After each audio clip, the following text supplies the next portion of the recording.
Hey, yeah. Yeah. We're going to speak from the pink box because of the MeetEcho people. So they have remote clickers. I won't because I don't have a remote clicker. The one that's usually here doesn't have batteries. So I'm going to be sitting here, but it doesn't really matter. I only have a little bit of intro stuff. Yeah, and from the floor mic where they ask questions. But yeah, this is where you want to be. Cool.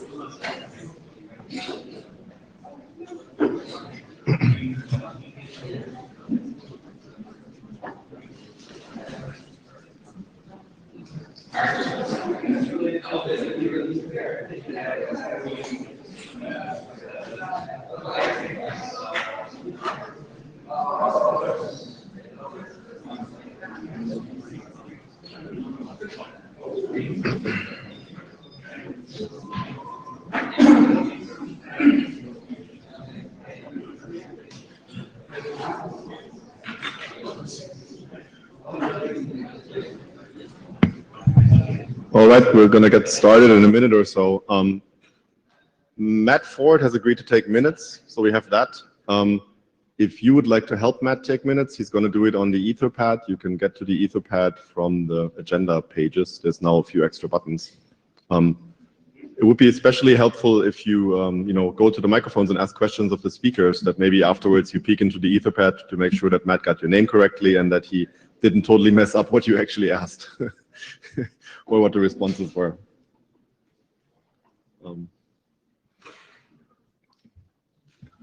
Excellent.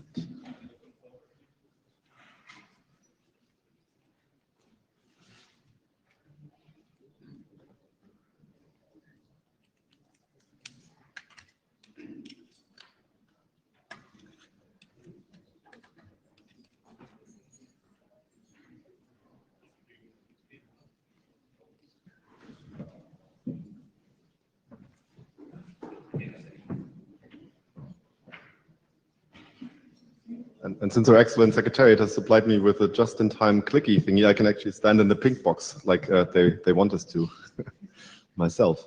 So I'm Lars Eckert, I chair the IETF. This is sort of the usual status update of what's been happening. This is a long version of the slides I'm going to show at the plenary later too. And I'm very pleased that there's so many in the room. I just want to make sure that you know there's not going to be any network function virtualization on the agenda today. So if that's why you're here, disappoint you here.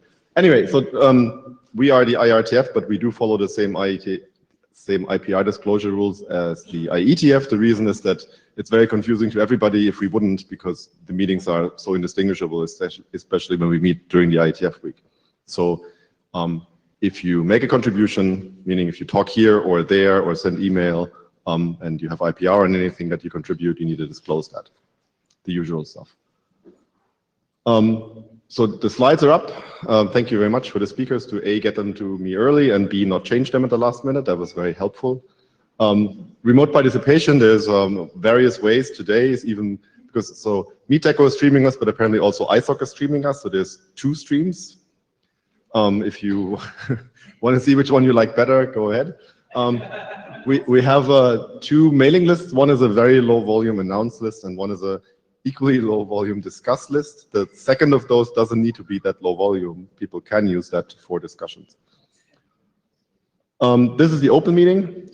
As I said, this is the agenda. It's pretty short as usual. I have a few slides on what's going on in the IETF overall, and then we have the 2 applied networking research prize winners who are giving their award talks, 2 of the 6 that we picked for 2016.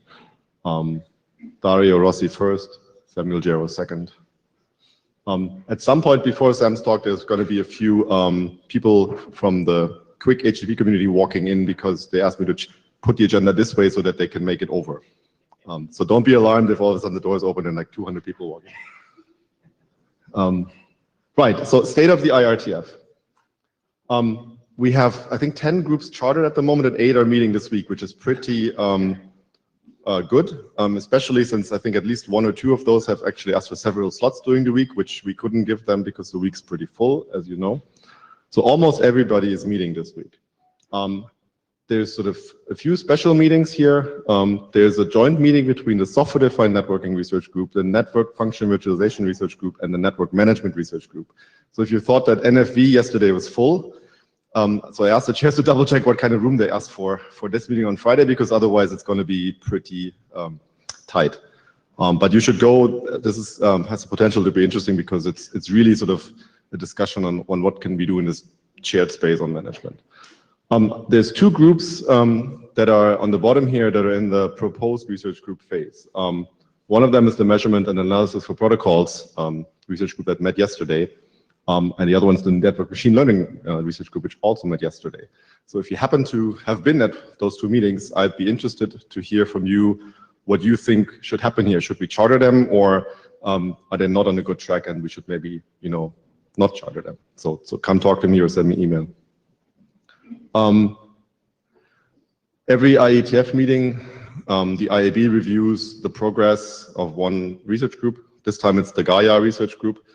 That's because they meet here. Usually they have meetings away from the IETF. They meet at ACM Dev and other venues. This time they're meeting in Berlin, and so we're going to review them. This is my personal, always highly controversial status about the activity level in the research groups. I think most of them are actually pretty active at the moment, so there's a lot of green. The ICCRG has been a little silent. However, they have an interesting meeting coming up that you should go to on Thursday, where they basically going to have a panel. So they invited a few key people in academia and in industry to talk about congestion control for 5G. And it's really going to be a panel discussion, so I don't think there's going to be very many slides. So that has the potential to actually be pretty good. Network management is a little bit quiet, but they usually are. They operate more like an academic workshop. And network coding has been pretty silent, and I'm still questioning whether it's time to close them based on not enough activity happening. And we have the 2 proposed groups that I already mentioned. We have an IRTF RFC stream. It is more like a trickle. There's not been anything published since IETF 95. However, there's, I think, 3 or 4 RFCs in the queue at the moment with the RFC editor. So there should be a spike in Korea. Some of them come from the ICNRG, from Gaia, from, I think, network management had one. So I'm hopeful that there will be some output on the stream. Right, I'm stepping down in March. I've said that like probably a year ago already. So the IAB has sort of started a process of picking a successor. There are 5 people at the moment: Stephen Farrell, Brian Haberman, Dirk Kutscher, Alison Mencken, and Colin Perkins, who are candidates to follow me. I'm very pleased that we have such an excellent pool. I think I would, gladly hand the job to any of those 5 and not feel bad about it. This is an excellent position to be in. If you have an input for the IAB who needs to make the decision amongst them, who you would prefer, send email to either the IAB chair at iab.org or Cindy Morgan, executive director at iab.org. The deadline is this Friday, so tomorrow morning and Thursday morning, the IAB is going to interview all of these candidates. And so the feedback selection comes to an end. So if you haven't sent the IAB anything, now would be a good time to do so. And all the remarks are in confidence. Right. We tried something new. So we have 2 things that are called Applied Networking Research BLA. The new BLA is the workshop. This came out of the Yokohama IR SG dinner. Hang on, did I actually miss? No, I didn't. I thought I was missing a candidate there for a second, which should tell you that I haven't had enough coffee. So this is the Applied Networking Research Prizes, where we have the award talks later, right? These are sort of my favorite part of the week because you really get good research that is highly relevant presented here. And people always say we should have more of that. The problem is the prizes really don't scale very well, right? You can't have 20 prizes at an IETF meeting, or even really more than 2 is already stretching it. But we wanted to find some other way to engage more with the research community. And this workshop was born out of that discussion. So this was an academic workshop sponsored by the forum, right, for researchers, vendors, network operators, and standards community to discuss emerging research that's applied. And we want to specifically sort of find things that might transition into IRTF or IETF work. So it's academic workshop, it's peer-reviewed, with open access proceedings in the ACM Digital Library, which was brought up by academics as being important, right? So we are a publication venue. You get a DOE, you get into the ACMDL. It's sponsored by ACM SIGCOMM, the IRTF, and the Internet Society, and we had corporate support from Akamai, the Cyclops project, and NetApp. We have full papers, which for a workshop are usually 6 pages or 7, and short papers, which are 2 pages. Both of them are published. For the full papers, we got 17 submissions. We accepted 9. They had a 20-minute presentation slot plus lengthy Q&A allocated to them at the workshop. For the short papers, we basically, those were given 5 minutes, and the point was to advertise the poster about the short paper that we had up in the breaks, and that worked reasonably well. So the short papers didn't really get a whole lot of face time. That's okay for 2 pages, but the ability to discuss with the people over a poster was actually very good. We're planning the next one of these. So the idea is that this would be a yearly thing. And at the moment, we sort of think that we might do the next one of these in Prague next summer. So I think we have 1 study as a PC chair. We also got a lot of feedback from people that were attending the workshop about what we can do better next year. Some of those suggestions we certainly try and incorporate, because they, in retrospect, make total sense, and we wish we would have thought of them before this one. So I promised that the call for papers will come out earlier than it did this time. It took a while to set this up with the ACM, and we wanted to make sure that we have all the ducks lined up before we send people a CFP. So there will be a bit more time next year to actually get the paper in and have more of a shepherding process as well. So you can go to the irtf.org website, ANRW/2016, and the program is up, the recordings are up. Many of the slides are up, if you are interested in what happened there. Right. The Applied Networking Research Prize is the second thing that we do, right? And this is the main part of this meeting. This is something that we do together with ISOC. We got 53 nominations for 2016, which was the highest number yet. So I'm very happy with that. We had a really good pool of papers, and it was really tough to actually pick 6. We have a selection committee that's some IETF people, some IRTF people, some academics, specifically people who maybe won prizes in the past, right? So we figured if you've done relevant work, you might also be able to help us pick relevant work. We picked 6. At this IETF, 2 of them will talk, Dario Rossi and Samuel Gero. We have corporate support for this by Comcast. They just agreed to renew the corporate support for the next cycle, so thank you very much. Comcast by no means needs to be the only corporate sponsor here, right? If you have work for a company that is has a budget for funding research activities, talk to Matt and me. I think we'd be happy to add your logo to this slide and to other materials. And having more money allows us to, for example, bring back the prize winners more than once, or bring more prize winners back more than once, because oftentimes there is actually something that an engagement that happens. And they have good reason to return, and more money equals more plane tickets, and we can strengthen that. That would be really good, I think. This is also the 5th year anniversary of the ANRP. We just realized this. So we started at IETF 81, which is 15 IETFs ago.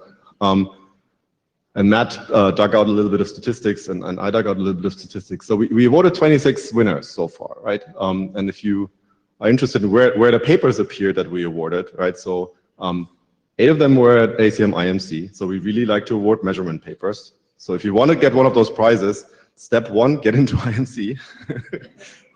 It's not so easy, right? But SIGCOMM, NSDI, CONEXT, also sort of the top quality conferences in the field. We have some IEEE security symposiums and sort of various other venues, transactions on networking, journal and special areas of communications, and so on. But there's a pretty strong bias in the selection towards IMC and CCOM, which I think especially IMC makes sense, right? Because everybody loves to look at data and measurements. It's really approachable, and it really also serves the purpose of the prize, which is to inform the IETF community about, how the internet works, and measurements do that. Of the 26 prize winners, 13 of them came back on their own money, which is, I think, a pretty good record, right? 4 of them are here at this meeting. 11 came back as a return trip. The community basically said, this guy has started to show up in this working group, and he should come back. We need to do something, or she needs to come back. So ISOC has some of the budget that we have, I mentioned it, right? It funds these return trips, but we can't do it for everybody. And so it's nice that 13 of them spent their own money to come back. So I think that's a really, really good indication. And we got one research group chair out of this, which I personally think is the best thing ever.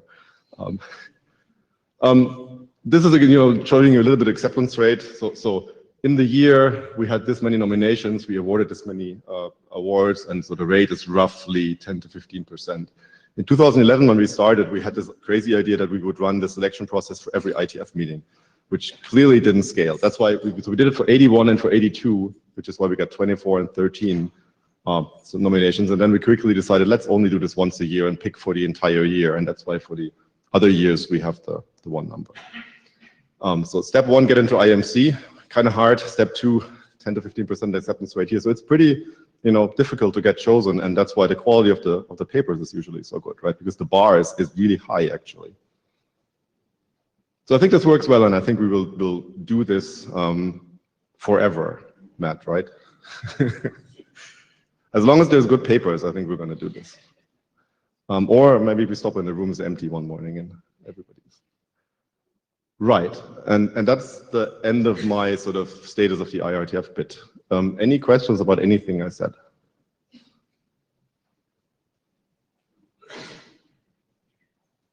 Excellent. Barry, are you leaving the room, or are you going to the mic? Are you going to a microphone, or are you leaving the room? Okay. Hey, this is the one person that came to hear me speak. All right, Dario, I think you're up first, right? Come on over.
Okay.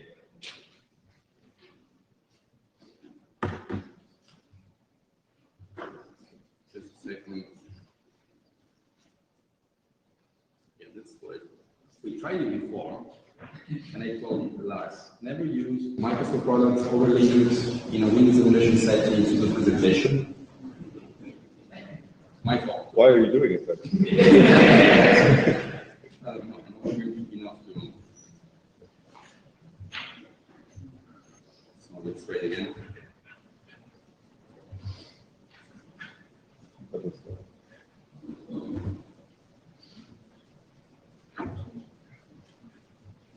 Okay. Not sure. So I suppose that if I'm staying here listening better, so the audio quality is better. So I'm Dario, I'm professor at Telecom Paritech. This is joint work with Danilo, which is a first year PhD student. He just completed his first year. A couple other postdoc, Diana, Jordan, and Timur at Leeds. So this work is going to be on characterizing IPv4 adoption in the Anycast space. And if I were to summarize this talk in a single slide, then it would be this one. So in a single slide, there has been work in the past that aim at finding Anycast prefixes. And basically, the work was mainly about detecting who are the prefixes that are Anycast. So our work brings this one step further, trying to geolocate where those replicas are.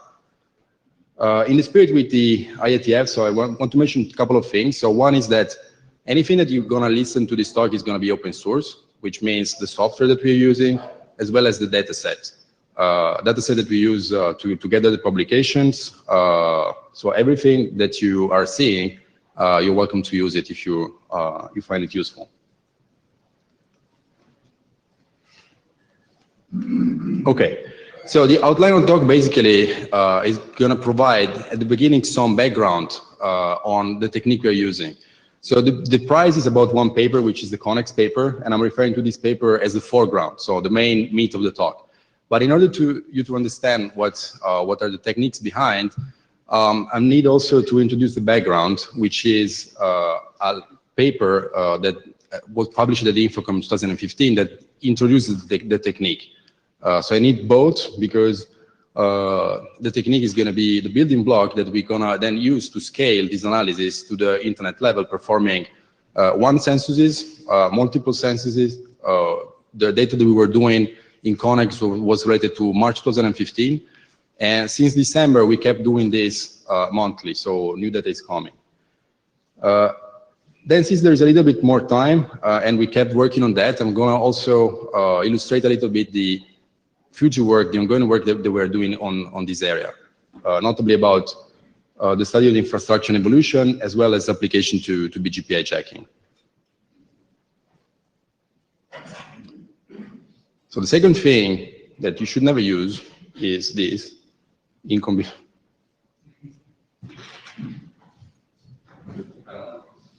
I can do next slide.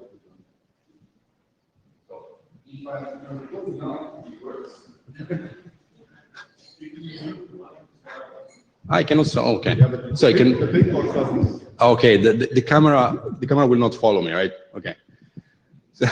So stay here. So basically, the motivation of using Anycast are very simple. So imagine you get two guys. One is a typical French guy with a typical French cap, and the other one is in US. So they want to use the same service, and this service happened by chance to be located in the US. Now, there's going to be a thing that you can do in order to optimize the communication. A lot of work is going on at the IETF in order to, for instance, squeeze the delay of the communication. You can try to set up TLS faster. You can try to reuse identifier. You can use persistent connections. You can use initial window 10 to speed up the time at which the bytes arrive. But still, there is one thing that you cannot change, which is geography. So if you need to cross the ocean in order to get those bits, and sooner or later you're going to hit something which is the propagation delay. And so you cannot squeeze the Earth. And so the guys that are going to be in US are going to be closer, and the round trip is going to be lower. And round trip, for those who are familiar with congestion control, also correlate with throughput. So the shorter the round trip time, the better in expectation is going to be your throughput. So the only way, can you do next? Thanks. So, and of course, there is an hidden factor, which is money. So this is not only interesting for the user experience, but also because the user experience correlates with the usage of the services by the same users. So there have been independent studies that were supposedly adding delays to queries, for instance, by Google, by Microsoft. And they were showing that even with tiny amount of latencies, like 400 milliseconds of latency, reduce by 0.7% the searches. Now, 0.7% doesn't seem big in terms of engineering. So whenever you have an improvement of 0.7%, you trash it. The problem is that whenever you are having 0.7 less searches by the volume of Google searches, that means millions of dollars. So that's very important, which is why reducing this delay can be very welcome. And the reverse is true also. So whenever you have a speed up, so reduce the delay, you also increase the people that go to your service, and you, in expectation, increase the revenue. Like, for instance, happened to Shopzilla, which is not only correlated to the propagation delay, but also to what we described before in terms of efficiency. So this is basically one solution. If you want to have users that are happier, that are using your service more, then what you do is that you replicate your service. And when you do replicate your service, basically you're doing Anycast. So there are a couple of ways of doing Anycast. One which is very popular right now is application layer Anycast. For instance, think about Akamai CDN current resolutions. And they're working at unicast in the IP world. So basically the way it works is the following. So imagine that you want to find a resource, you go to a name resolution service and asking for that resource. So that resource is going to be x.com, and a client that is asking for the resource is going to receive a specific, that's going to be, it's too animation intensive, and I don't know why this presenter doesn't work. So if I can try a second presenter, that would be great. Yep. So the name resolution service, in this case DNS, will give you an answer. So an IP address for corresponding to x.com that is gonna, yep, wonderful, thanks. So x.com got mapped to an IP address which is x1 for client 1, and the same for client 2 and for client 3. So you're gonna be mapped to different services. Now this is very good because you have very advantages, like for instance the ability of doing a very fine-grained mapping. You can specify the selection criteria with total freedom. You can guarantee connection affinity, you can guarantee fast failover, but there are also disadvantages, which is basically the need to manage this service, which can be complex and ad hoc. So there are very interesting papers about Akamai, about how do they realize this service for the multitude of services they're using, which is why an alternative technique, which is interesting, is to use IP layer Anycast. So in a nutshell, IP layer Anycast is to have multiple servers that are serving exactly the same content, that share the same IP address, which is going to be advertised by multiple BGP point of origin, which means that the BGP announcement is going to propagate in the network. Routers will receive possibly multiple such announces, and whenever clients want to reach that address X, they will just delegate this to forwarding. So it's going to be natively supported by IP, totally transparent to the application.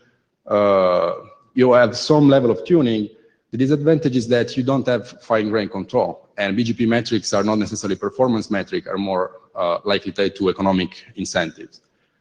So another problem is that it's possibly prone to prefix hijacking. I'm going to comment briefly on that later. And that you also don't have any explicit connection affinity guarantee. So imagine that our routing happens, then a TCP connection can go from one server to another just due to the forwarding process. Our focus is going to be on IP Anycast. So, for instance, think some very popular addresses that everybody knows is, for instance, Google 8.8.8.8. There are also Cloudflare, Edgecast, beyond the classic DNS root servers that are using Anycast. So imagine that you want to geolocate those. Now you go to commercial databases. I'm listing some of the answers that you can get from those. For instance, when you query Google, then you're going to get Mountain View, California. Well, right, that's the headquarters, close. Then you get New York, New York. Very nice song, but not there yet. Then you also get United States, Max Mind. And moreover, you get United States with a very, very precise geolocation, so that was time varying, independent. And when you go over Google Maps and trying to find where the location maps, it's going to be the geographical center of the United States, which is okay, but you don't have the accuracy. So if you knew that the bubble was possibly over the whole set of the United States, that would be valuable information. Still, you would miss the point, because by definition, with Anycast, you would want to have more than one answer. And here you're just getting one answer. So what could we do? And this is going to be about the methodology that we're going to use in this work. We could use distributed measurement. For instance, this is a tool that is using this launching measurement from multiple places in the world, so United States, Europe, and Asia, is using traceroute, ping, and other tools. And if you ask to trace one of those IP Anycast addresses, it's going to tell you, oh, look, this thing is happening to be in Mountain View, California, because it trusts commercial database for the visualization. And I'm reaching it in 2 milliseconds from Ireland, which is a little bit weird, because you're going to faster than speed of light.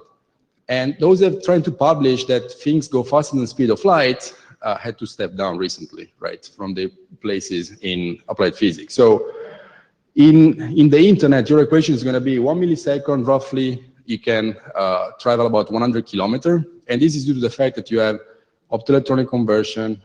You have the fact that you don't walk in a single straight line from Ireland to California, but you follow the coast, for instance. The speed of light in fiber is not like the speed of light in vacuum.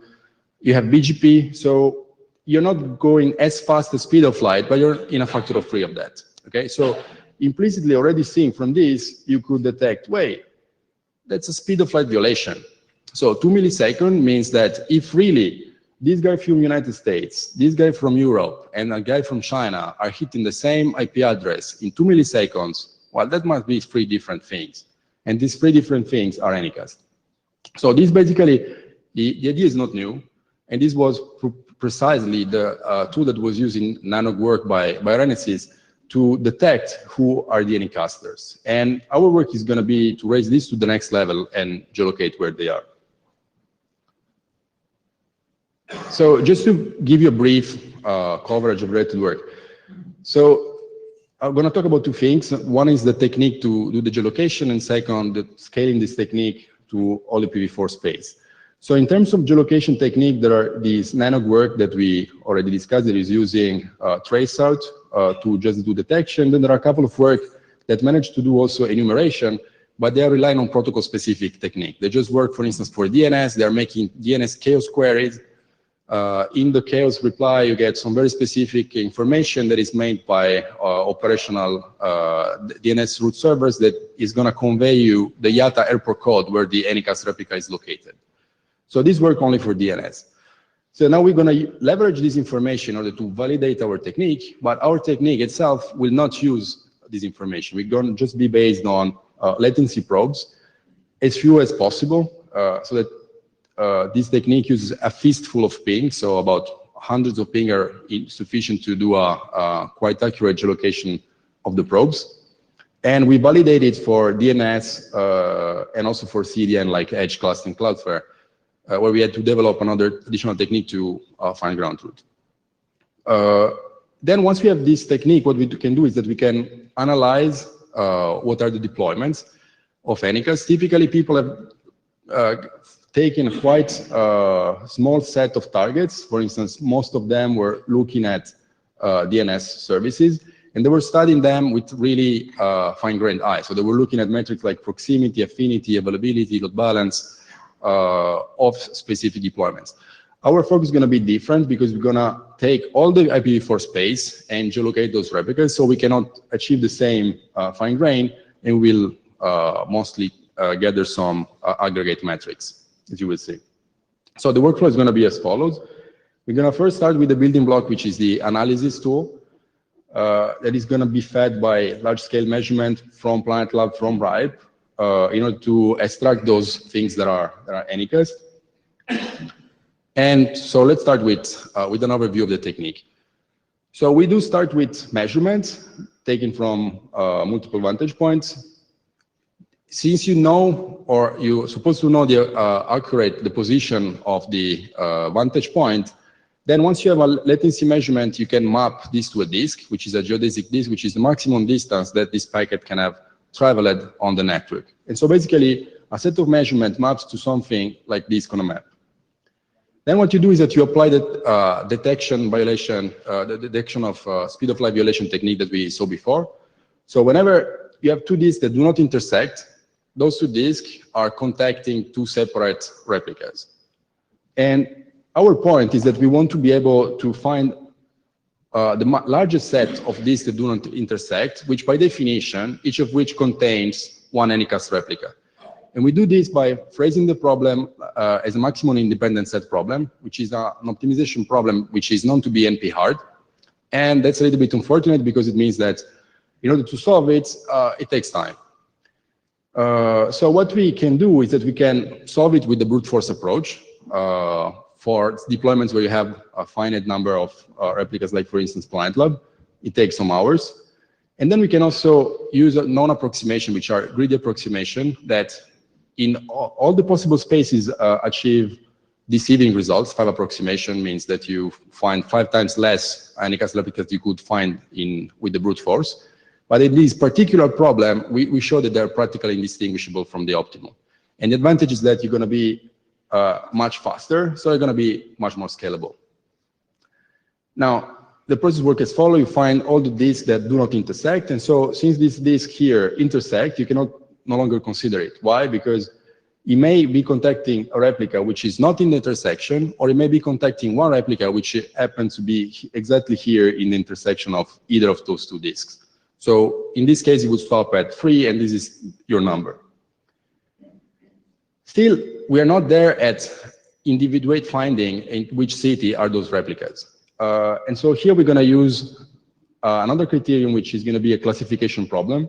And we're going to pick with a maximum likelihood criterion something which is very simple. So you're going to pick simply the largest city in the area. So you're going to be, trust me with this for one reason. I'm going to show you how the latency disks look like. Basically, 90% of the disks are larger than 1,000 kilometers. The radius of Earth is 6,000 kilometers. So many of our disks are bigger than the Earth. So which basically means these are totally useless. There's huge latency noise. And so in order to filter out those noise, what you do is that you need to take into account something which is a side channel information. And the side channel information in question is pick the largest city. So why is that? We started from saying you want to deploy Anycast in order to ameliorate services for users. So where do users live? In cities. So if you want to optimize for the majority of the user, where you should place your servers? Well, close to where those users live, so close to large cities. Now, of course, when I'm saying that the server is going to be in Paris, it's not going to be sitting in the Opera Paris because the land price is too costly. Okay, so it's going to be in the Paris neighborhood. And given that, in our case, 1 millisecond equals to 100 kilometers, well, we're going to say that this probe is going to be in the vicinity of that city. An additional advantage is that since most of the technique that we can use to validate the approach are leveraging information which is encoded as IATA airport codes, once we pick a city, we can verify whether our classification problem was solved in a correct fashion or not. And so, for instance, in this case, we would be picking Frankfurt because Frankfurt is the most large city in this disk. Then we have another step, which is we have a feedback process in which once we have selected a city, we're going to collapse this disk to 100 kilometers around the city, which means that now the physics of the problem has been modified. So we can go back here, having a different set of disks, some of which are smaller. And so, for instance, this disk will not be intersecting with any other. We continue applying the maximum independent set, the classification, and so on until convergence. And this process keeps pretty fast. So at a glance, what we achieve is that we have 75% recall with respect to the ground truth of DNS and CDNs. We have a geolocation which is precise in 75% of the cases, so we are picking the good cities. And the median error in the remaining cases is about 300 kilometers, so which is not huge. It is protocol agnostic, so we just need latency, so we can apply it for DNS, for CDN, for whatever service. We'll see that later. It is lightweight. We are using 100 times less probe than previous work. It is fast. We are doing this in hundreds of milliseconds with respect to thousands of seconds that it require the brute force. And as I told you, the performance are quite close. It is ready, so there is open source to code to measure, analyze, and map. So the code works from RIPE and from Planet Lab, provided you have a RIPE account and a Planet Lab license, you can use that. And there's also an open data set along with the code, which is the one that we use to publish the results, so you can confirm, or even if you want to ameliorate the tool. So now the main meat. So the reason why I'm here speaking is that then we took this technique and we applied it at scale. I'm going to skip about some of those details, but I have a lot of backup slides if you're interested, and you can interrupt me anytime if something is not clear, if you want any further details. And the main thing that I'm going to talk about here is how do you scale up the technique, and the need to be gentle to do that, so that you can get results that I'm going to quickly scream through. So how does a typical IPv4 census look like?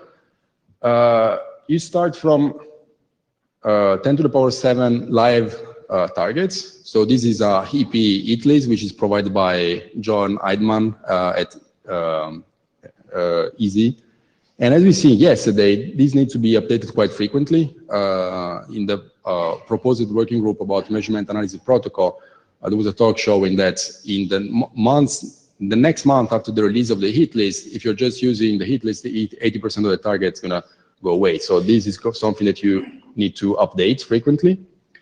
Then taking this list, you're taking on the order of 100, so a few hundred vantage points. You do want to avoid overloading targets. So you don't want to send too many packets. You want to be nice. You want also to avoid pinging or contacting guys that explicitly tell you that don't want to be probed. So for instance, those that are replying you with administratively prohibited host network message, then you need to honor those responses. So you ping them once, you put them in a gray list and never ping them again. And you ping them explicitly with the ICMP because it is service agnostic. We also did tests with several protocols. Like once we know that this service is running over port 53 UDP, then we also try with DNS. Once we know that it's over port 443, then we use over HTTPS. And the results are basically in line. But when you don't know, should you try with port 53 or port 80, then ICMP increase the recall, so you can have a much larger coverage of the internet. Then you want to go fast, but not too fast. Actually, the tool we were using during Connex went at about 10K hosts per second, so it's not as fast as ZMAP. This is not the point. We want to leverage that from many vantage points, so we do want to go at a speed that doesn't harm the host. Right now, we're going in the lab at over 100K, so we're going much faster, but still, we do take all the necessary steps in order to avoid overloading destination. So for instance, we use a linear shift register in order to maximize the inter-arrival time between any two consecutive packets hitting the same guy. And basically, in these censuses, we are running at 1 packet per minute per target. So we are not really pissing off anybody. However, the problem is that since we are sending at 10K per second to 10 different guys, the reply aggregate. So the router, which is close to us, will tell, oh, you're under attack, my God, and it's gonna drop packets. So experimentally, so not everybody, of course, was in this scenario, but we want to increase the recall, and we had time, so the solution was, well, let's slow down, and with 1K packets per second, experimentally, we had much less problem. Which means that our census running few hours. A census is 10 to the power 7, out of which you get some 10 million, some million replies. Out of those, some 100,000 ICMP errors, of which some are the gray listing that we saw before, and then you get still millions of replies, on the order of 5 to 6 million, if depending on the census, on the month, on the week. So you need to run the technique that I showed you before million times. And now the point is that if you are taking 100 milliseconds per run, then it would still take you more than 1 week to go over everything. So we went back, we re-engineered everything in order to run it under 3 hours. Right now, I think we're running in 1 hour, so that we can have the whole process basically continuously running. Now, once you're done so, and you're done with the analysis, what you get is basically only 10 to the power of 3 targets, so /24s, there are anycats. So basically, this is the proverbial needle in the IPv4 haystack. So let's look at how does these addresses look like. So here I'm showing a couple of things at a glance. So this is the cumulative distribution of the number of replicas that we can find over two different platforms, Planet Club and Ripe, using a number of vantage points, which is reported here. So there are some for which we found less than 5 replicas. They are likely ANICAs. We manually verified some. We prefer to be conservative, and so in the remaining, we focus only on the guys that are more than 5 replicas, which are unlikely to be false positive of any sort. And in this case, you see that most of them we find no more than 20 replicas with Ripe, but that we find possibly also the double with Ripe, even if we are using less vantage point.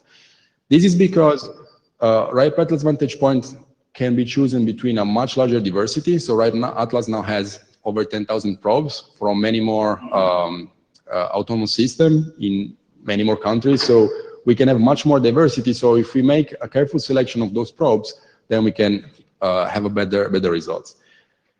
The problem is that even to refine those results over Ripe, due to a number of limitations in the Ripe limiting platform, it still takes days. Well, whereas in Planet Lab, we are able to perform a census in under 1 hour. So, which means that these two platforms are really complementary. So what we do typically is that we do a census over Planet Lab, and then we refine only over Ripe to consume less credits.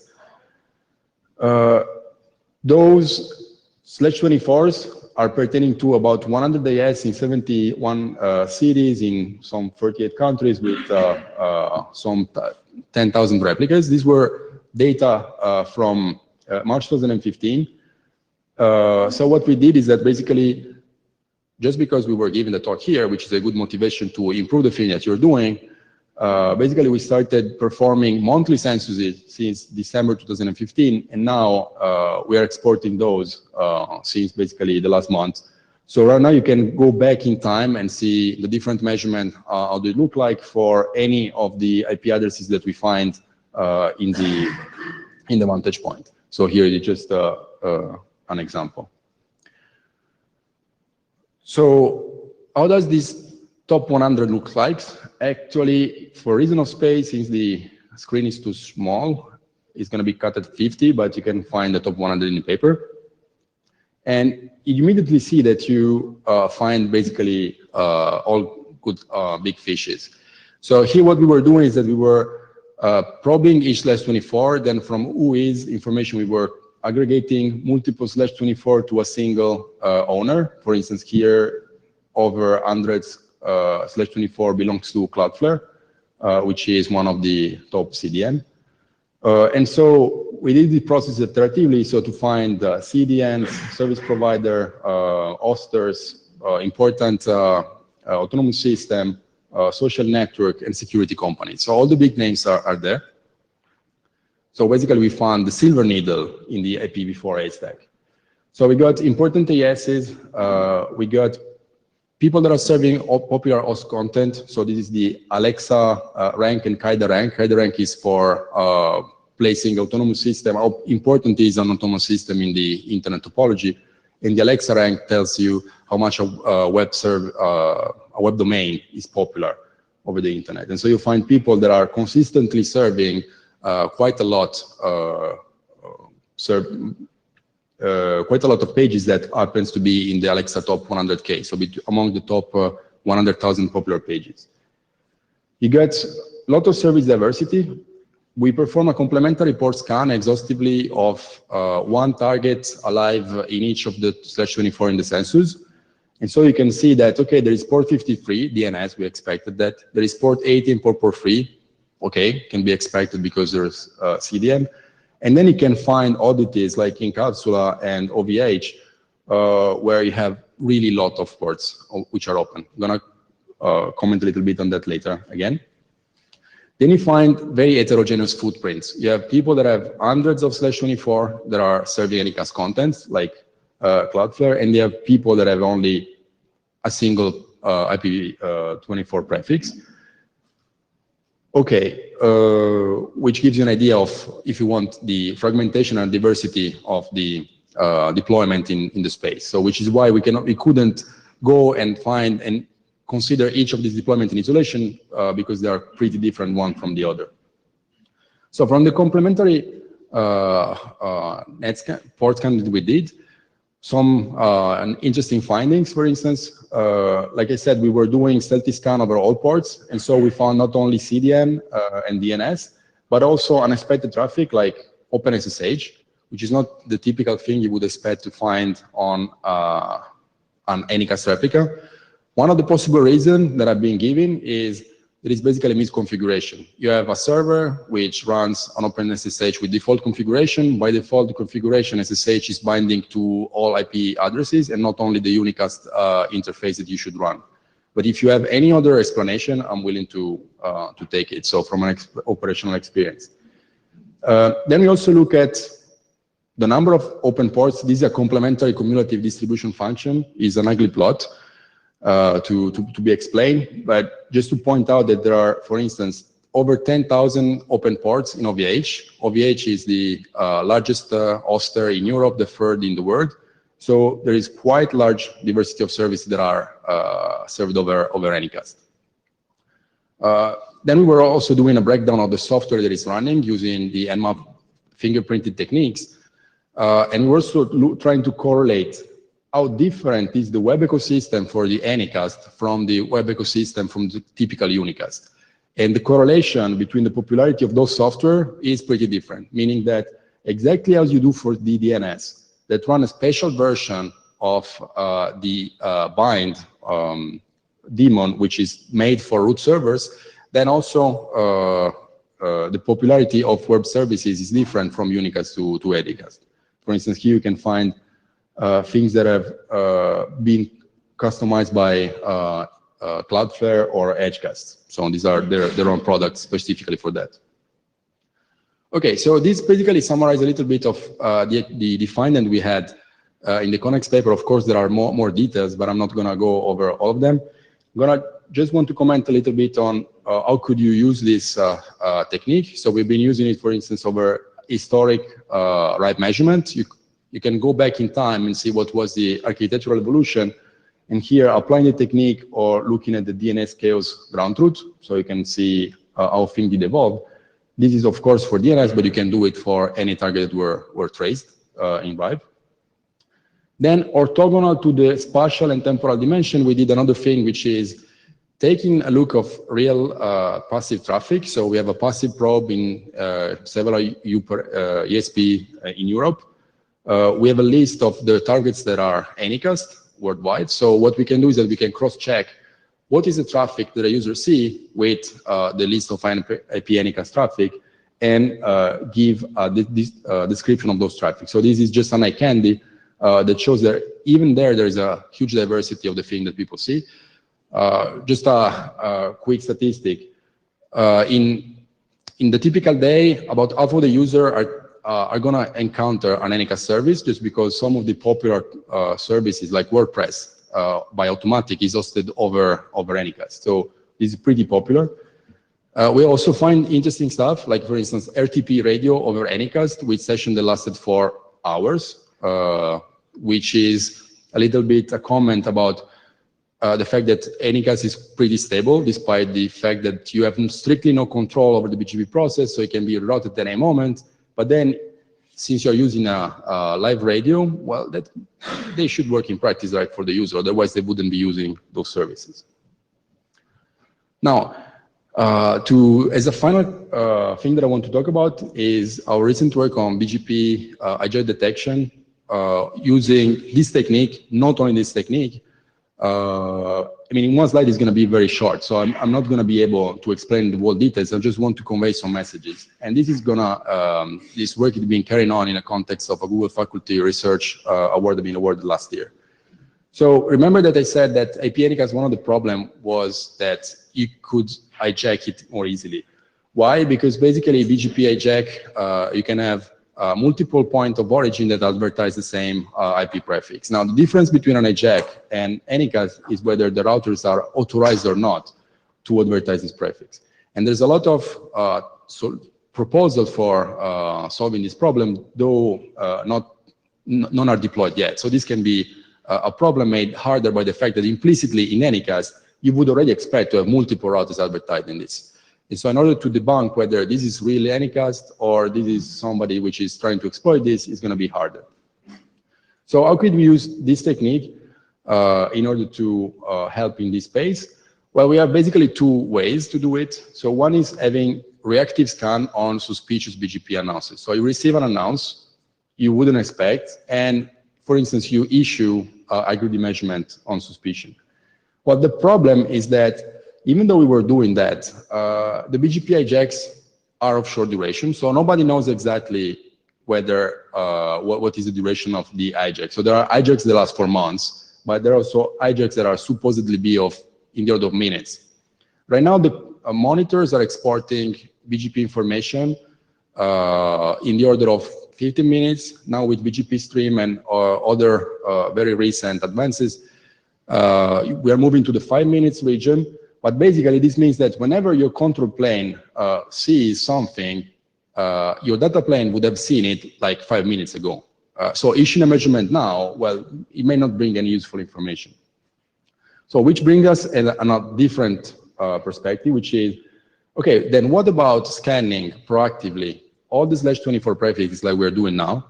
Of course, possibly with a subset, so with an opt-in mechanism. If you don't want to be pro, just tell us, we're going to blacklist you. And if you then change your mind, well, we're going to remove you from the blacklist.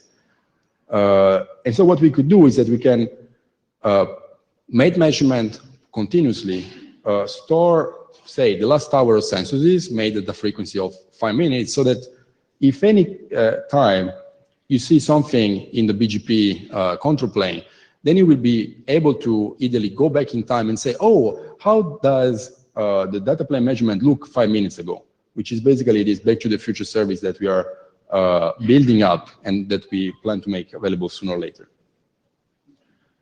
So the main problem here is that in order to go from hours to minutes, then you need to go much faster than the current speed. The point is that also detection is easy in the geolocation, and that we can parallelize the thing, so we don't need to have everybody going to all the nodes in the same time. You want to do that if you want to achieve an exhaustive geolocation, but if you just content yourself with detection, well, you might also get away with parallelization. And also, as I said, the software can run much faster, so we have hopes, to make this service working. So which leads us to the conclusion. So basically, I'll show you one technique to perform accurate and lightweight detection, enumeration, and geolocation of Anycast replicas, which is independent on the service. Then we apply this technique to perform several censuses, which is quite a lot of engineering. And we get some interesting results with expected findings as well as unexpected findings. Whenever you scale something at the scale of the internet, of course, there are many interesting things that you didn't expect that you find. And notably, we find big fishes that are also in popular content, but also with remarkable service diversity. So for instance, something that we found that I didn't tell anybody because nobody cares any longer about peer-to-peer is that we found also BitTorrent trackers that are hosted over Anycast. So these guys are very good. They're very efficient. Then, I mean, who could else I can tell that technical community like this one. Okay, and as I told you, so we are doing this thing monthly and we are exporting that. So we have gathered good feedback from people that are using the service. So if you have any suggestion on how can we make this more useful to you, don't hesitate either to ask now or to talk later. So with that, I'm concluding. And then I have a scary set of slides that probably you don't want to go over with, but this is the floor is yours. Now you have time for questions or comments.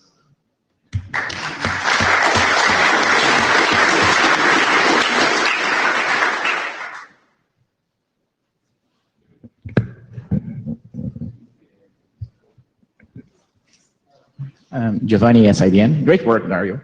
One question. So you use ICMP to probe that, and very often ICMP is also put in low priority delay queues. So how you handle that thing there? Like, because have the violation of light speed of light thing, but if the packets are put in a queue, which is like kind of low priority, how you handle that? Yeah. So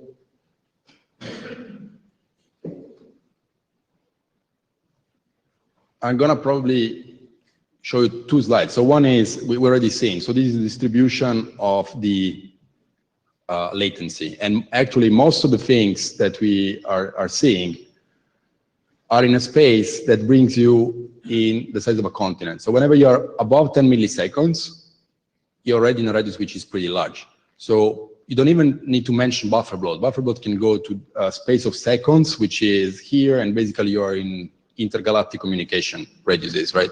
So the circuits that are really useful are those that are really, really small.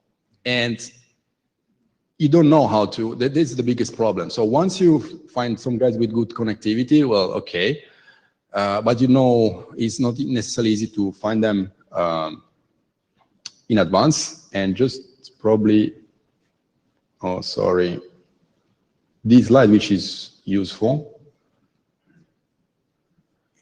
Okay, tells you, it's a little bit different from the question you asked. Basically here we're putting a threshold and we are discarding these that are over a given threshold, okay? Which is basically sort of the same in a mirror fashion. You're asking, oh, what happens if you have disks that are very large because the packets are queued or they're low priority? So basically this is packets that are gonna incur a high latency, and these are basically gonna be factored out in the solution of the problem, because the solution of the problem takes, as you can see, disks that are short, and then even if you start thresholding, even disks that are very large, so these correspond to the size of the Earth, and this is wider than the size of the Earth, then you don't care, because basically in the greedy solution, you're gonna sort disk by increasing size, and there are chances that the most useful disks are gonna be the smaller.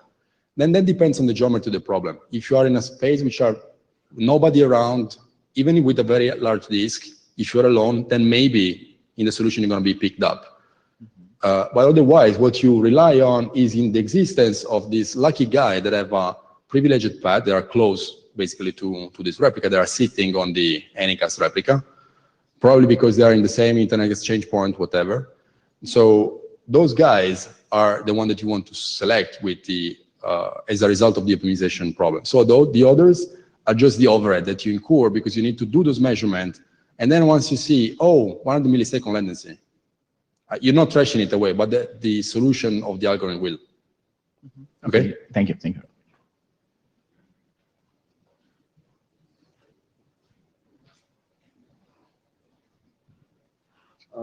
Zhengcao. So I have a question regarding, because you are using the ICMP to measure the latency. I don't know if you have ever experienced the longer delay because of the buffer bloat issues in the pipe.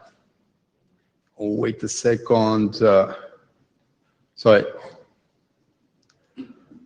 So as I'm showing here, this is the dataset we are making public. This is the dataset from the Irtfopen paper. We recently had an extended JSAC paper which export different protocols. Then the censuses were only done with ICMP because it's more lightweight. But here we're using ICMP, DNS, and HTTP. For instance, this one is one of the reasons why Planet Lab is interesting. I couldn't mention it before. So RIPE, you cannot run HTTP measurement because RIPE policies prevent to use HTTP in order to circumvent, for instance, legal barrier in a given country. So you could use RIPE in order to download content which is illegal in your country. So here we were doing measurement with different protocols. And I think I have, so let me check this validation for CDN. I have a validation for a protocol, which is not this one, so this one. So here we have ICMP, TCP, DNS over UDP or DNS over TCP. So you know that whenever a packet, a reply exceeds 512 bytes, DNS will retransmit it over TCP, so you can also use TCP over DNS. And basically, this curve shows that whenever you're trying different services, whenever you're using ICMP, irrespectively of the service, CDN, DNS, well, you're always having the same record. If you're using different protocols, then you might, for instance, if you're using DNS, well, you only get DNS because Edgecast is not running a DNS service, Cloudflare neither, and Microsoft is replying to your HTTP requests. So if you're using DNS, well, you would lose, okay? So clearly, there is, at a given point, Cloudflare stopped replying to our pings to their internal addresses. But this said, the fact is that, okay, you're gonna have difference, and I'm trying to go back to the slide that I showed you before, which is this one.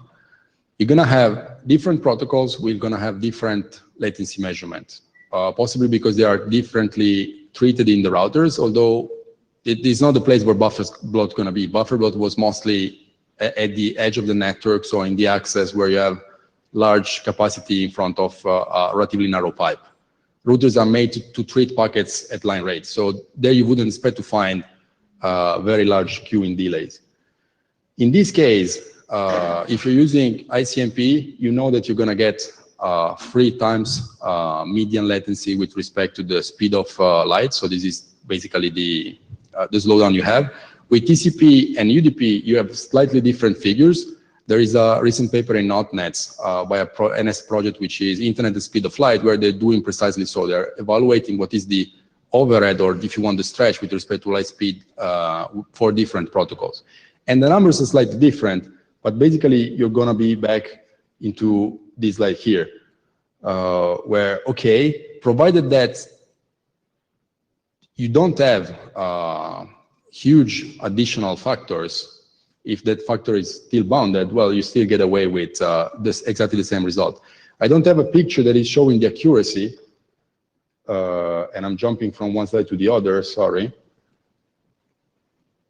For this, we were seeing that the recall was different, but then once you were running the results over those guys that were replying, for instance, pick TCP for Edgecast, pick ICMP for Edgecast, run iGreedy, do the result match? Yes. So they were perfectly matching with a round index of 1, which is basically the two things are exactly indistinguishable. And the reason being that whenever you are finding guys that are 1 millisecond away, they're going to provide you with extremely accurate. So whenever you find those guys, you're going to find people that are extremely reliable in telling you where the probe is located. If you couple this with the fact that you're not selecting at random, but you're picking larger cities for the criterion that will be given above, then you basically factor out those problems tied to the huge latency noise that, by the way, use ICMP, use TCP, use whatever you want. 90% of your disk are basically trash with respect to the information you can get out of the latency. So you just use latency as a hint, and then you move to other thing, which is basically side channel information, as I was telling before. So I don't know if this convinces you, but... Last question. Yeah, Giovanni again. This is all for V4, which is pretty interesting, of course. I was wondering if you, I know V6 scan is pretty hard, I mean, it's pretty hard to do nowadays, the space is too vast. But if you could like reverse DNS, the IP addresses of this V4 you found, and then get the quad A records and run V6. Yeah. Have you guys did something like that? So the software is V6 ready. So it means that iGreedy can work with this V6. So doing the V6 census, that's another story. Mm-hmm. Okay. So what you mentioned, we try to do it with the reverse DNS. The point is looking for, okay, I have a name, then I'm gonna find A6 records or AAA records, and I'm gonna ping those. And I mean, there are not so many guys that reply, for instance, in the Alexa ranking. So right now, it's not so easy to do it automatically. It is ready. Sooner or later, we can do that. So the software runs. Then doing census, we didn't thought about it because the scaling can be a little bit different. And still right now, I mean, there are many presentations about, is it everybody reachable from IPv6? So you're adding another source of complexity, which means that, okay, you can try, but you don't know whether it failed due to whatever problem in the midterm. So a couple of years from now, probably it would be interesting to have another try. We have a look at it, but for the time being, we set it up aside. Okay, thank you. All right, thank you. Thank you. So the second winner is Samuel Jarrow from Purdue, who's a PhD student, 4th year, you said, I think, right? Who's presenting his security analysis of Quick.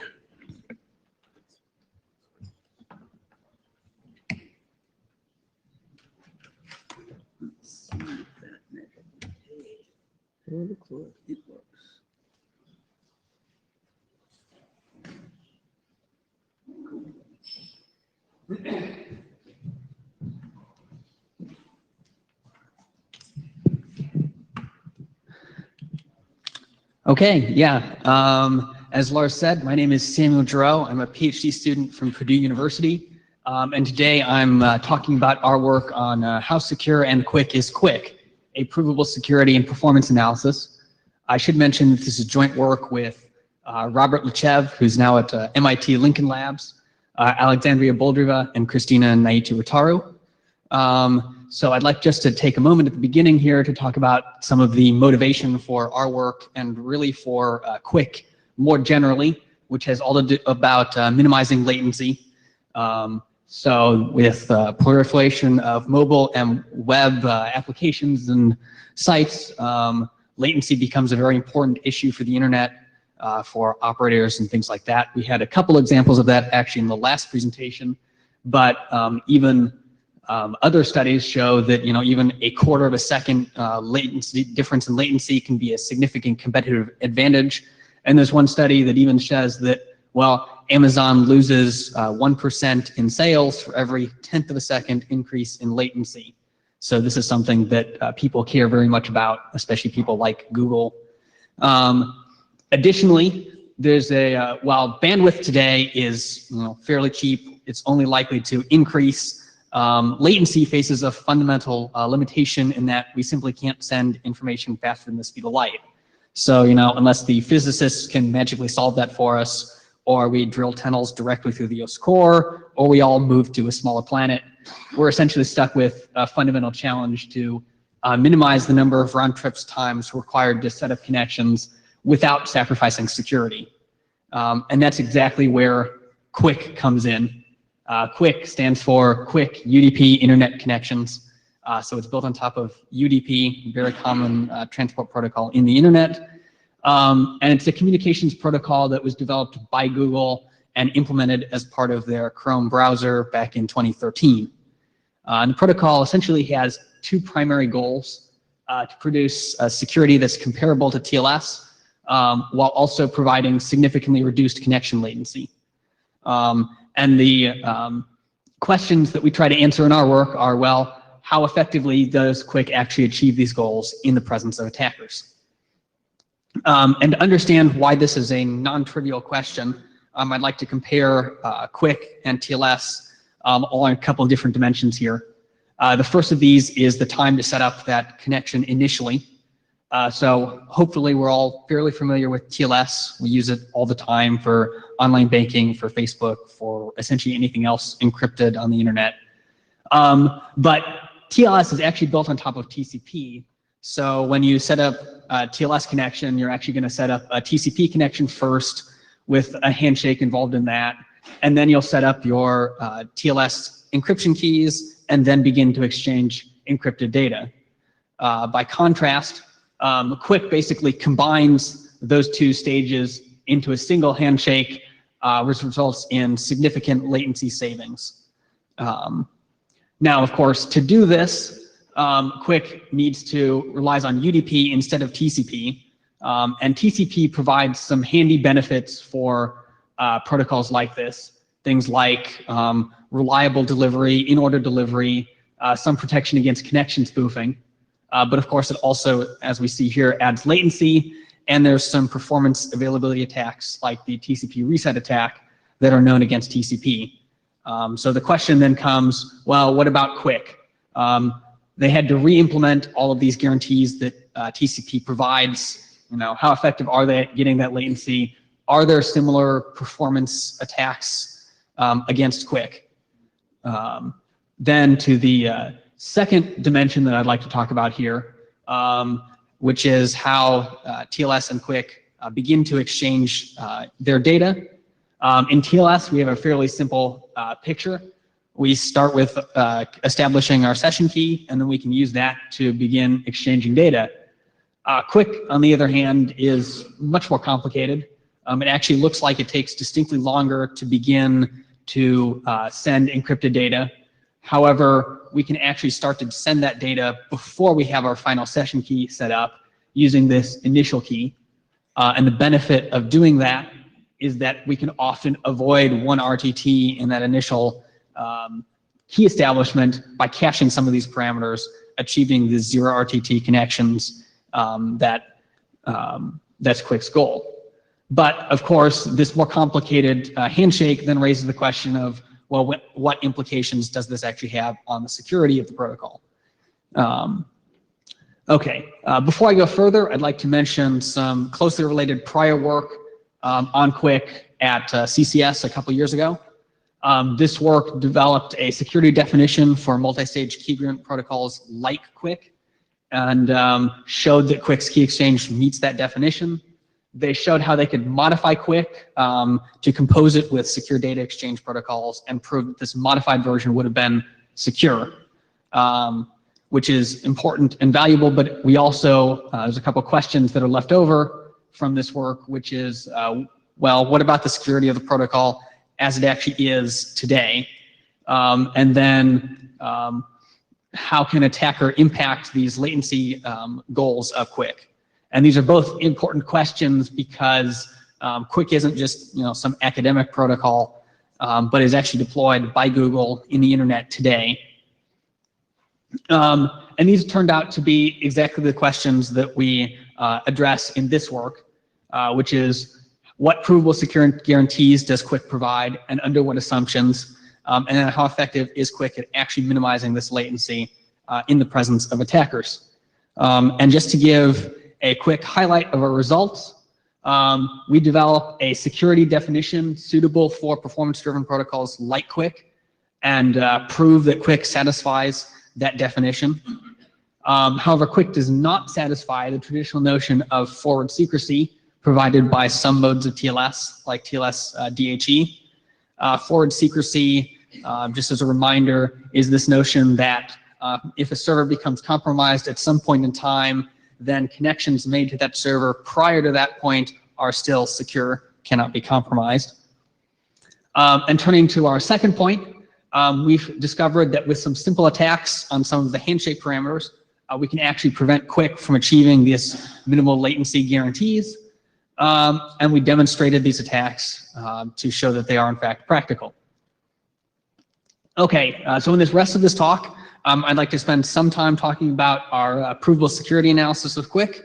We'll then probably spend the majority of the time looking at our performance degradation attacks. And then I'd like to quickly mention a little bit of related work on TLS 1.3 before finally concluding. So turning to the provable security analysis, before we get into too much detail, we need to understand the way Quick's protocol actually works a little bit better. So in Quick, we have our client and our server. To begin a connection, the client generates a connection ID, just a random 64-bit value, and sends that to the server. The server generates an STK, or source address token, which is tied to the client's IP address and is used to prevent IP spoofing, and sends that back to the client along with an object called a server config, which contains information about the supported encryption algorithms of the server, as well as a public Diffie-Hellman value for that server. When the client receives this message, it verifies the signature on that server config, generates its own set of Diffie-Hellman values, and sends all of that information back to the server, which verifies the source address token is correct, hopefully preventing IP spoofing at that point. And then both client and server can compute an initial encryption key based on the Diffie-Hellman values from the server config and that the client generated, and use that to begin securely exchanging encrypted data. At some later point in time, typically very shortly thereafter, the server generates an ephemeral session Diffie-Hellman value, sends the public value to the client. They both generate a new final session key and use that for further data exchange. So there's a lot of details here. The really important part to get here is that the STK and the server config can be reused, which means that if a client has previously talked to a server before, they can do an abbreviated handshake where they just generate a new connection ID, reuse the STK and server config as long as they haven't expired. generate the Diffie-Hellman value, send that all to the server, everything works from there. Essentially what we've done is we've just saved a full RTT off the beginning of this connection. And in fact, because we can generate that initial encryption key from just the server config and the server's the client's Diffie-Hellman value, we can actually achieve 0 RTT connections where we start sending encrypting data without having heard anything back from the server yet. Of course, there are also a couple other complications with the QUICS protocol here. In particular, the client is unable to check the authenticity of this source address token value. It's just an opaque string of bytes to the client, which means that if this is ever corrupted, maliciously or otherwise, then we get an inconsistent view of the handshake, and the client and the server establish different encryption keys, which is a problem.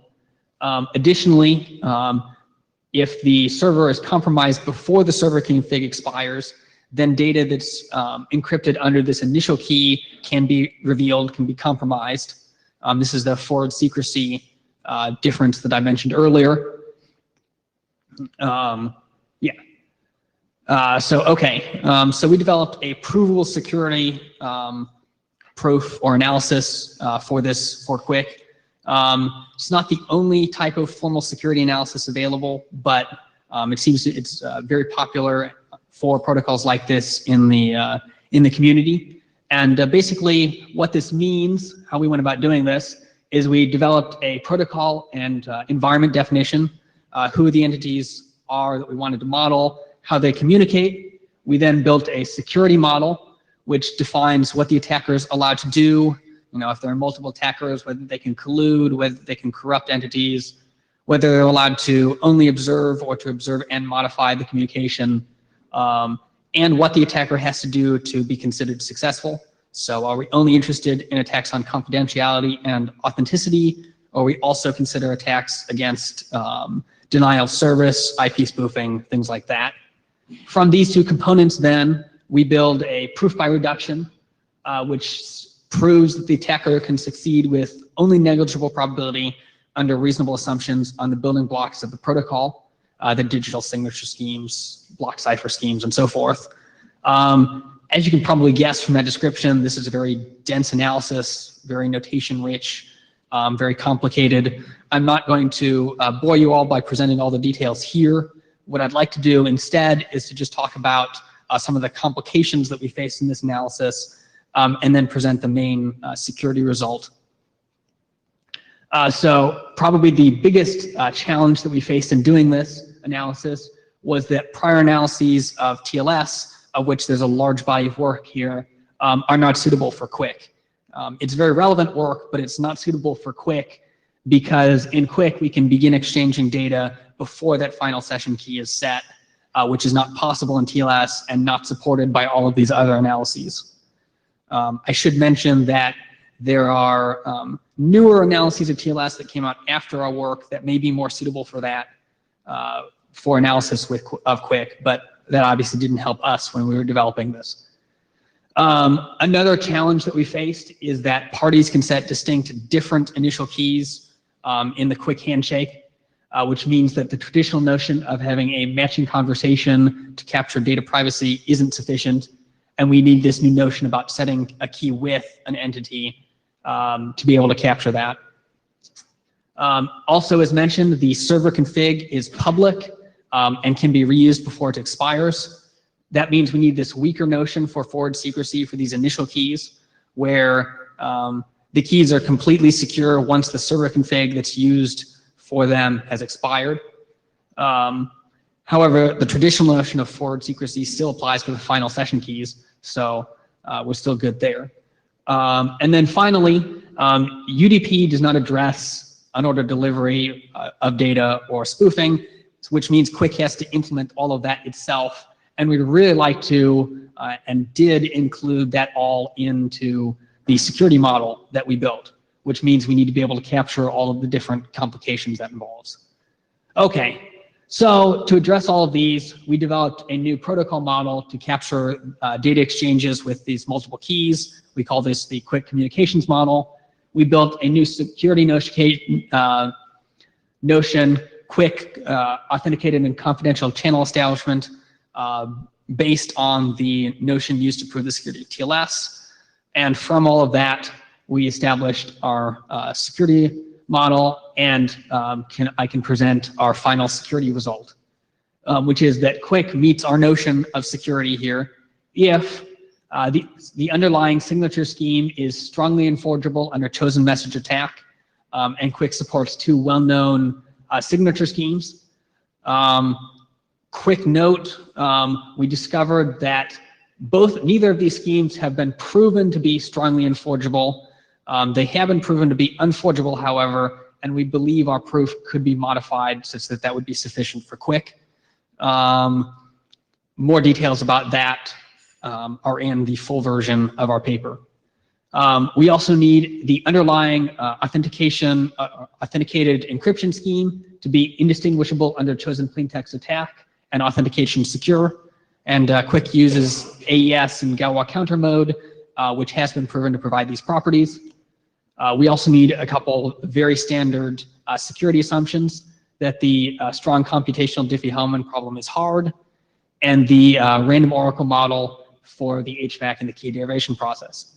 So provided all of these things are true of Quick, then we can prove and did prove that Quick is secure.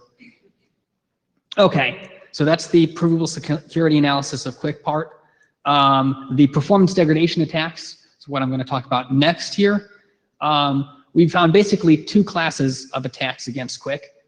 The first relies on replaying public cacheable objects, things like that server config or that source address token, which ultimately results in fooling the client and the server into believing that a connection is making progress, such that they waste significant time and resources trying to continue that connection.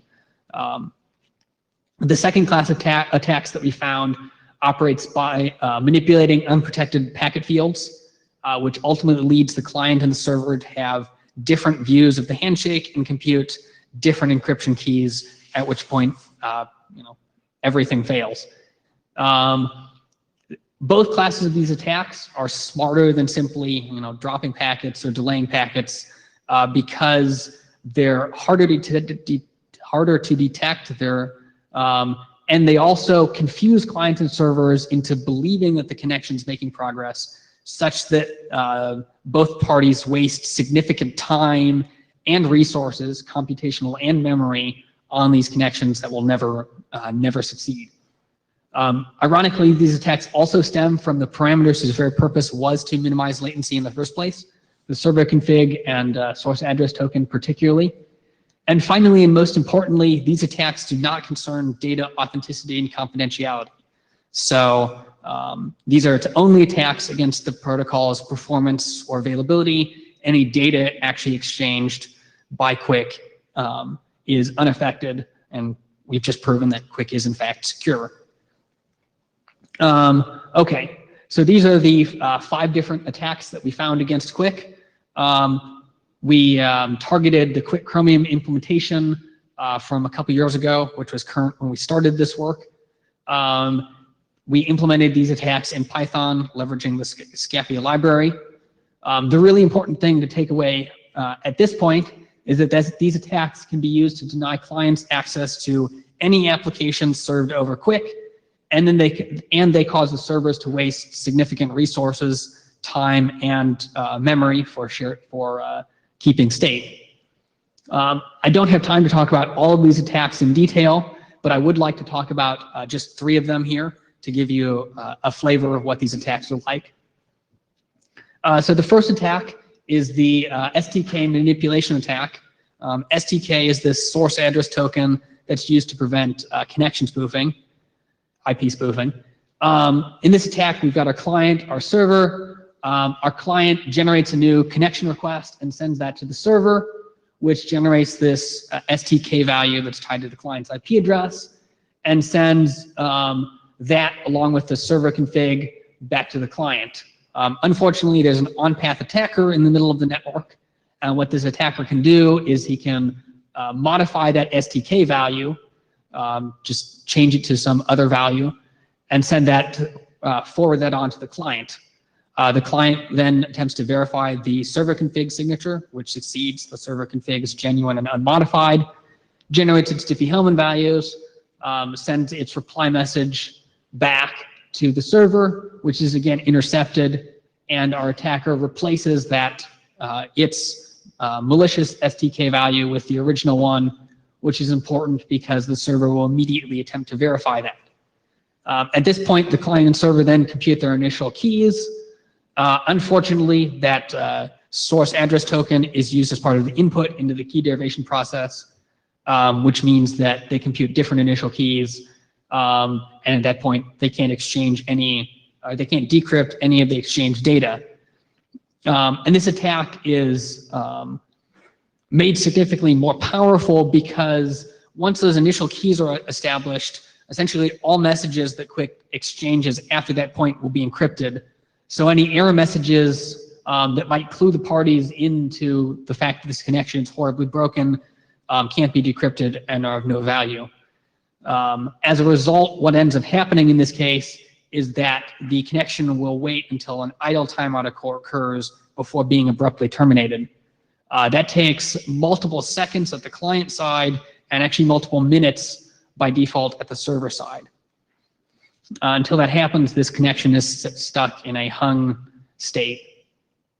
The second attack that I'd like to talk about is the server config replay attack. In this attack, again, we have our client and our server.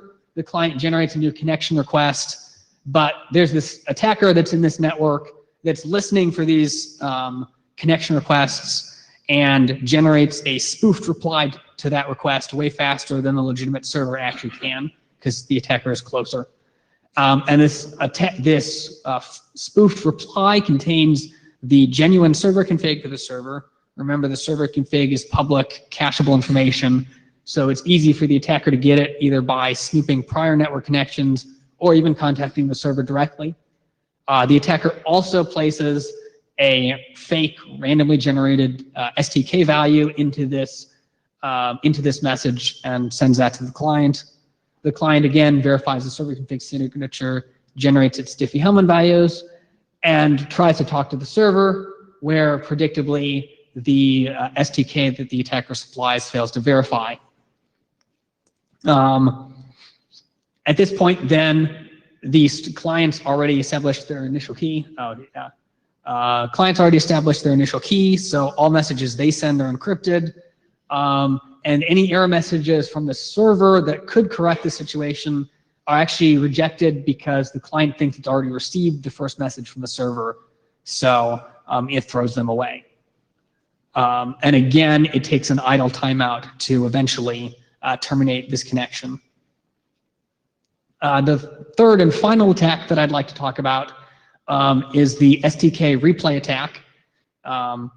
In this attack, our client sends a connection request to our server, and the server sends the usual reply message with the server config and source address token.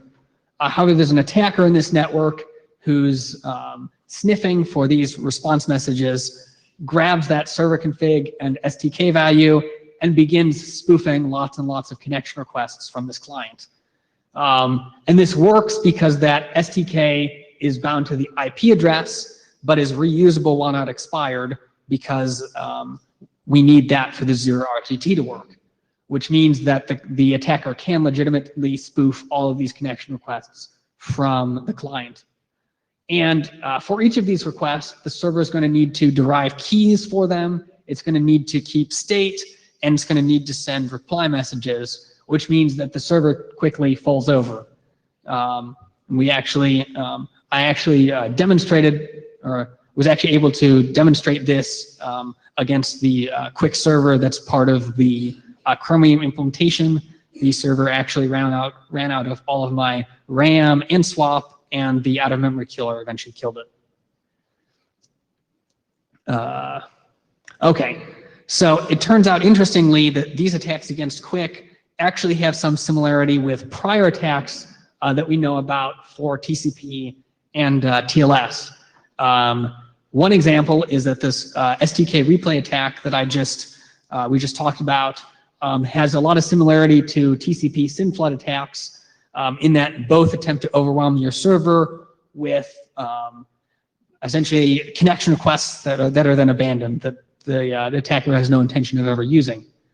A traditional mitigation against this is, of course, single-use SYN cookies, which essentially punt the state for an RTT from the server to the client.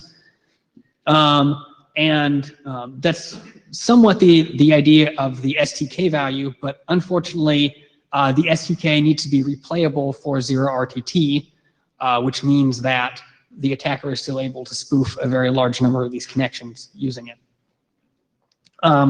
Additionally, the manipulation attacks that we found show similarity to SSL downgrade attacks, which is an attack against older versions of SSL, where the attacker rewrites the handshake messages to request older vulnerable crypto algorithms.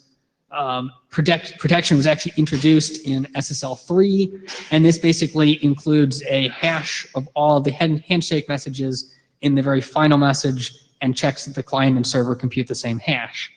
Obviously, if an attacker rewrote the handshake messages, they don't, and that fails. Similarly, the manipulation attacks we find against Quick are detected when we end up with different initial encryption keys during the handshake. Unfortunately for Quick, SSL and TLS consider this hash failure to be a fatal error and immediately quickly terminate that connection. In Quick, this failure to decrypt is not considered a fatal error, and as a result, the protocol doesn't terminate the connection quickly, and we have to wait for this connection timeout before these connections terminate. We did look at some mitigations for these attacks. Unfortunately, mitigating replay attacks seems to be pretty much impossible without limiting these public cacheable parameters like the server config to a single use. But of course, doing that prevents 0 RTT connections, which is, of course, one of Quick's major features.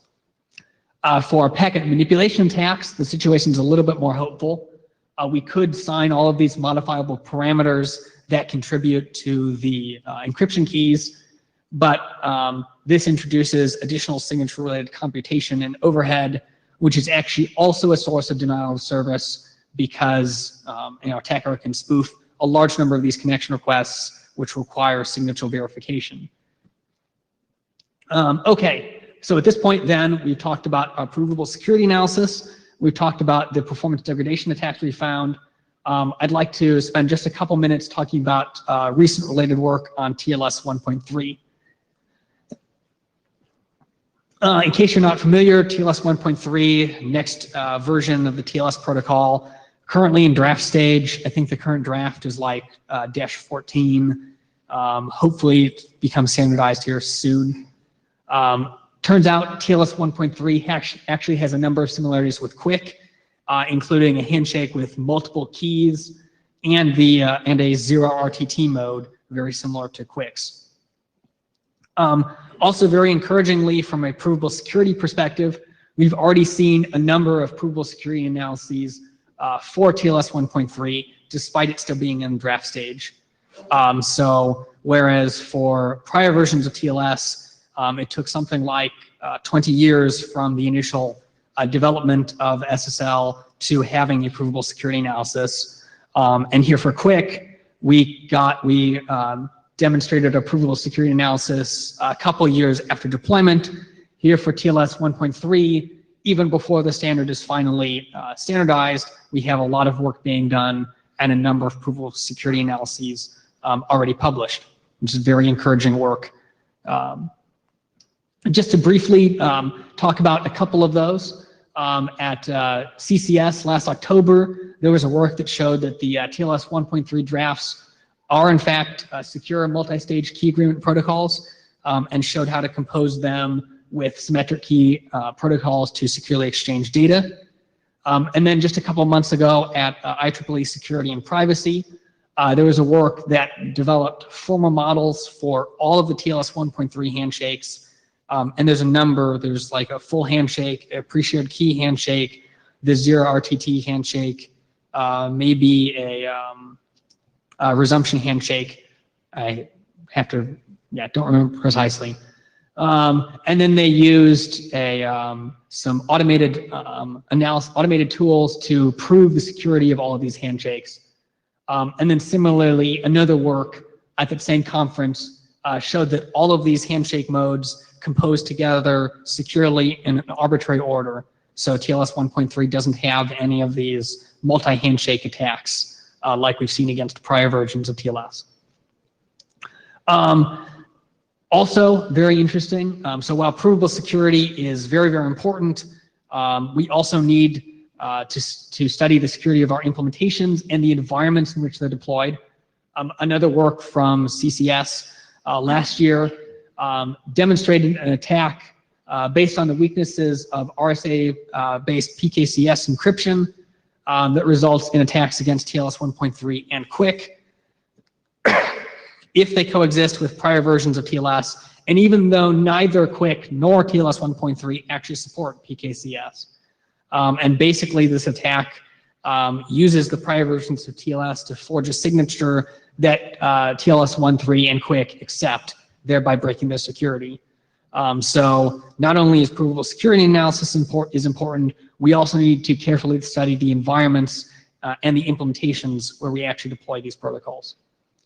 And that pretty much concludes my work here. Just as a brief summary, in this work we developed a security definition for performance-driven protocols like QUIC and proved that QUIC satisfies our definition of security. And then we discovered and implemented 5 different performance degradation attacks against QUIC, showing that they are in fact practical. That concludes my presentation. If you're interested in learning more here, I encourage you to check out our full paper at ePrint or off of the author's websites, which has all of our security definitions, proofs, and all details on the attacks. And with that, I'm happy to take questions.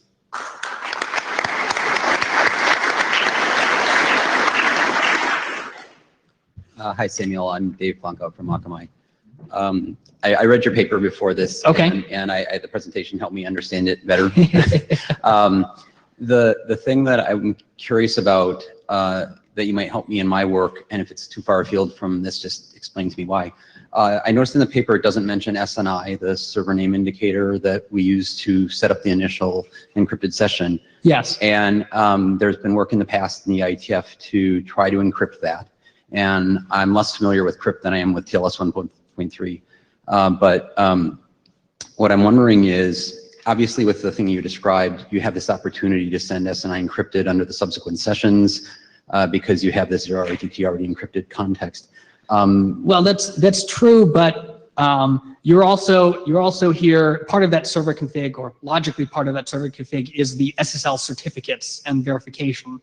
So you still need that at the very beginning prior to setting up these encryption keys. Okay, I think I understand that. And so this afternoon in TCP Inc., I'm going to propose a way that we can omit SNI for when we don't need it, because maybe you have a unique IP6 address for every service. And I was just wondering if for your comments basically on how could we improve either with QUIC or apply techniques from it to either obscure or omit SNI.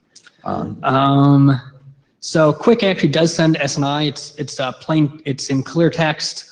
It's abstracted out of the security analysis part of this work. I'm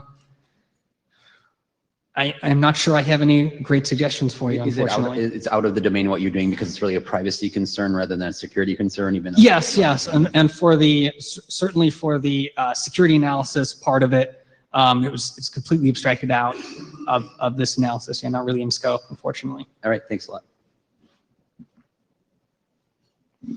Stuart Shasha, Apple.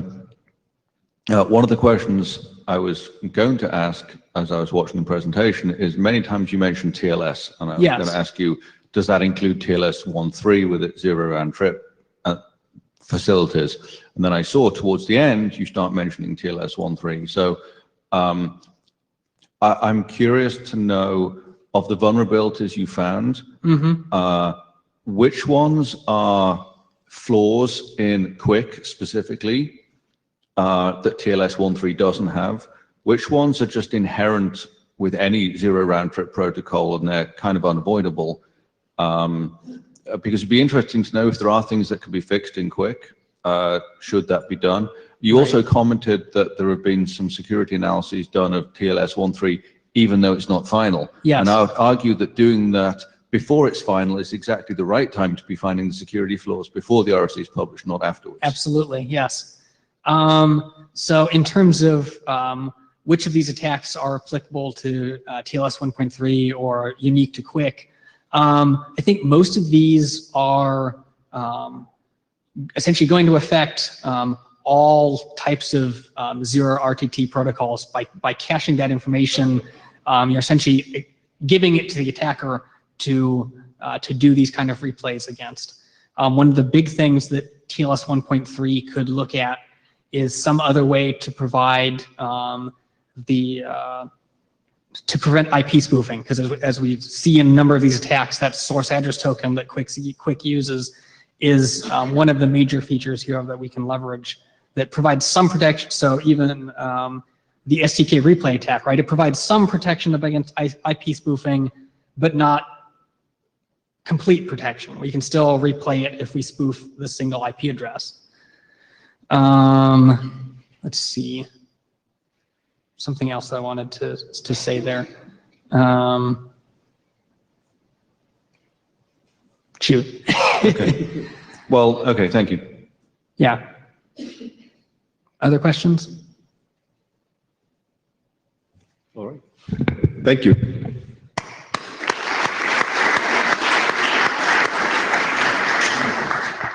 So I was so fascinated by these two talks that I totally forgot to put the blue sheets into circulation until the questions here started, and I looked over and I saw them lying there. So if you want to do me a favor, sign them before you walk out, because otherwise I get into trouble with the Secretariat for doing this again. I did. So I really need a co-chair, is I think what who is awake in the mornings is what I'm hearing. Okay. Are there any other questions about anything IRTF related? Great, then we'll be all early for lunch. The blue sheets, I think they're sort of in the third or fourth row, so if you want to do me a favor, come up and sign them. Thank you. See you in Korea. Oh, I should mention, we're going to start the call for nominations for the 2017 cycle of the ANRPs at some point soon. So we're going to open basically the nominations. I'm going to send out an email. If you go to conferences and you see papers that you think are as good or better than the ones you saw today, nominate the authors or convince them to self-nominate. We don't discriminate against self-nominations. In fact, we encourage it because so nobody other than me can tell whether it's a self-nomination, and I don't care, and so the section committee doesn't know. So if you're an author, nominate your work, right? And I think that's the last thing I forgot to say. Thank you.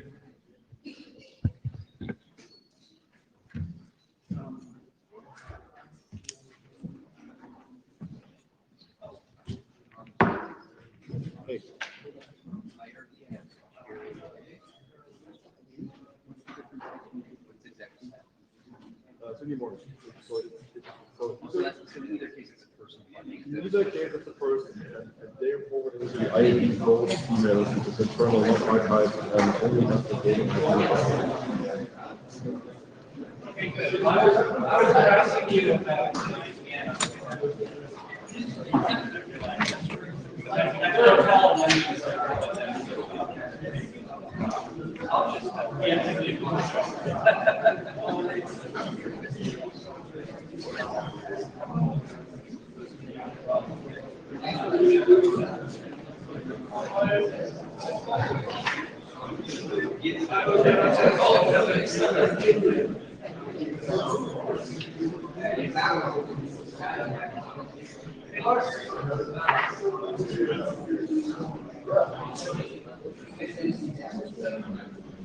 Yeah.